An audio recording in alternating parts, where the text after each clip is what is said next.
Welcome back to the Green Means Go channel. It's your host, me, here for our Week 14 NFL touchdown data. I'm actually going to one of these games. I'm going to the Seahawks game this weekend in Arizona. I've been to 6 Seahawks games, and they are 1-6 when I attend. So put your life savings on the Cardinals. It just seems like that's what happens when I go watch my favorite team. And historically, I've been to games that they were favorites in. I think like 6 of the 6 they were favorites in, and they lost all of them. So all but one. So I'm not too optimistic.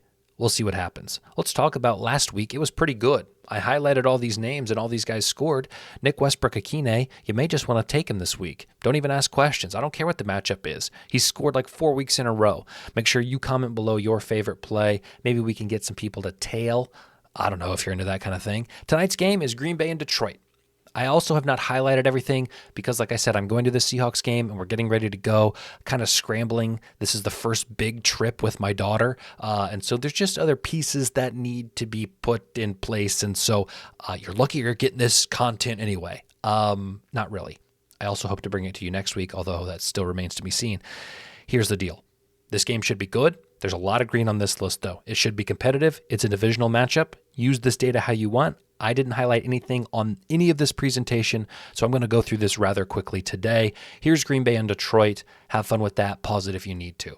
This game's on Sunday, Jacksonville, Tennessee. It's another divisional matchup with two teams who are praying quite poorly. Dear God, help us play better. Playing quite poorly, all right? So, again, pause this if you need to. Check it out. That's going to be a sentiment, a theme here. The Jets and the Dolphins. The Jets, they need to start praying as well. Awful. Completely awful. Go ahead and pause it if you want to see more about the Jets and the Dolphins. Atlanta and Minnesota. I sense that this is going to be sneaky defensive. Both of these teams have been struggling lately to put up points and also have been playing some pretty competent defense in a way that makes it so their offense doesn't have to put up a bunch of points. So I probably wouldn't rush to the counter to place a touchdown wager on either of these two teams. You can see some red, though, especially maybe here. First touchdown, maybe like a Minnesota first touchdown score. They are at home. Atlanta's pretty bad at allowing the first touchdown. You might want to look there, and it looks like the wide receiver position is pretty poor, and that's what Minnesota excels at. So there's an option for you there. Pause it if you want. New Orleans and New York, good luck. Drew Luck is starting, and he scored one this year. Maybe you like him to score again. I wouldn't necessarily think that he is a very mobile guy with the ability to score.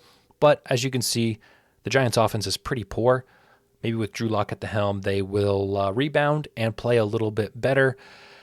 As for the Saints, a lot of tight end touchdowns, but the one thing the Giants do well is defend the tight ends. So good luck with that. Pause it if you need to. Carolina and Philly, tale of two teams here. We have a bad offense and a great defense, a great offense and a bad defense, and it just so happens that Philly is on the correct side of both. Could be a bloodbath. Last I looked, the spread was 12.5, but Carolina has found a little bit of a groove. It looks like Bryce Young is more comfortable. He even scored last week.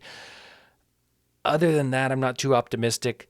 You probably guess that Barkley and Hurts' odds are going to be in the minus ridiculous range, and so it may not be worth your time, but here's the data should you want it. Pause it if you like. Cleveland and Pittsburgh. Surprisingly, a lot of red for two teams that I think have decent defenses or historically have had decent defenses. Pittsburgh continues to have a pretty good defense, but last week they got exposed a little bit with Joe Burrow and the Bengals, although they were able to hang on and win. Cleveland has looked significantly better with Jameis Winston playing as opposed to Deshaun Watson. So while this is a lot of red for Cleveland's offense, I would say there's potential here in this team to put up a lot of points and to drive down the field. Pittsburgh looks to struggle in the red zone with rushing, with running backs. And we know that this team likes to use Jerome Ford and Nick Chubb both heavily. So could be an option there. Last week, Nick Chubb was plus 165 to score. I took it. I hit. I was shocked. Plus 165 for Nick Chubb. I don't care who you're playing. That's nuts. So monitor his odds.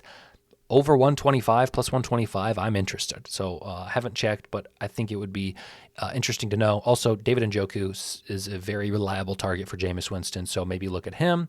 Otherwise, Pittsburgh's kind of spreading it around, so good luck there. Raiders in Tampa Bay could be high scoring. A lot of red, A lot of weaknesses. Tampa Bay's offense scores first all the time, and the Raiders' defense allows first touchdowns quite a bit. Well, 6 and 6, 50% of the time. So, again, continue with the streak of Tampa Bay scoring first to Mike Evans. Seems to be the way to go with that game. Pause it if you'd like. Buffalo and the Rams.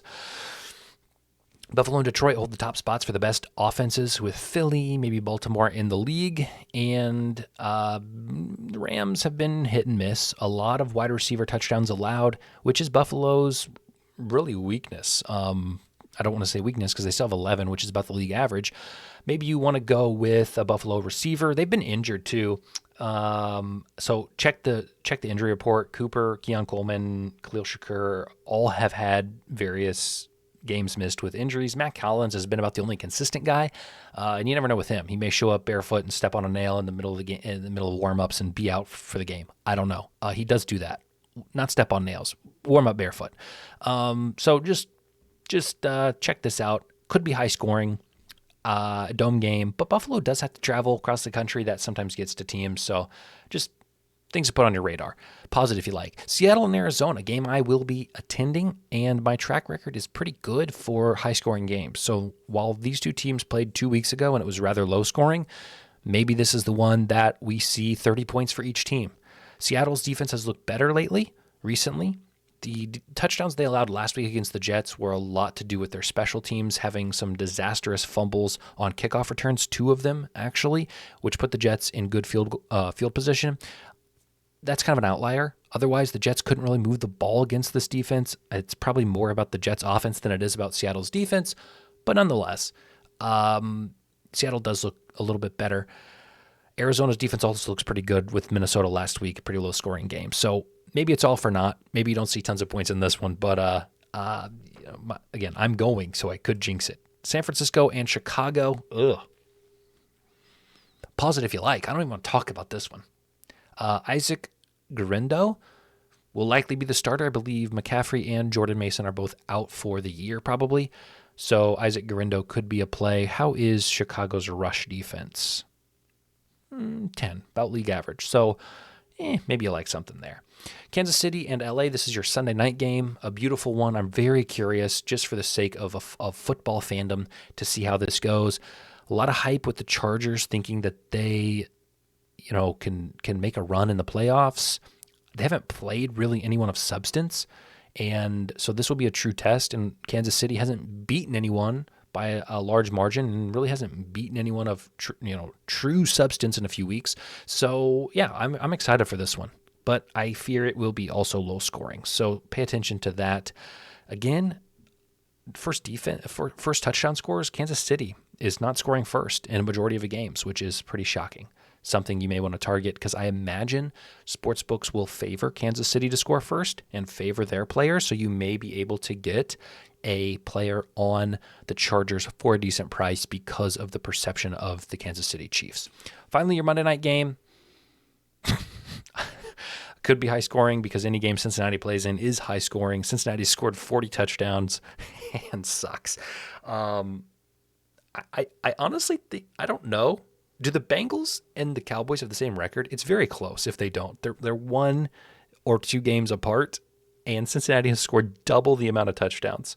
They've both allowed the same amount of touchdowns, and they have the same record. That's insane. That's crazy. I expect points in this one. CeeDee Lamb, it looks like he's going to play. Turpin's been very involved in the offense, may have led the team in receiving on Thanksgiving. Don't quote me on that, but he was very involved. In Cincinnati, again, close your eyes, throw a dart. They're probably going to have a decent chance of scoring. That's it for you. Hopefully we'll see you next week. Again, I'm going to be gone. So we have some family out in Arizona. I don't know, second cousins or something. So we're going to stay there for a little bit. So I don't want to make you promises that I'm going to be able to deliver next week. Not here, just be warned. If the video doesn't pop up, that's why. Okay. I'm going to potentially vlog the Seahawks game, talk about not only the games I've attended. That video I plan on dropping Saturday on my other channel, talking about the 5 games I attended, things that happened, significant things, the final score, all that kind of fun stuff. but I also want to drop on this channel a vlog from the Seahawks game. So if you're interested in that, go over there. It's just a goof off channel, not sports related, even though this one's kind of sports related. Nonetheless, thank you guys for coming by. I'm going to go drink some tea because I've been talking all day and my throat's sore.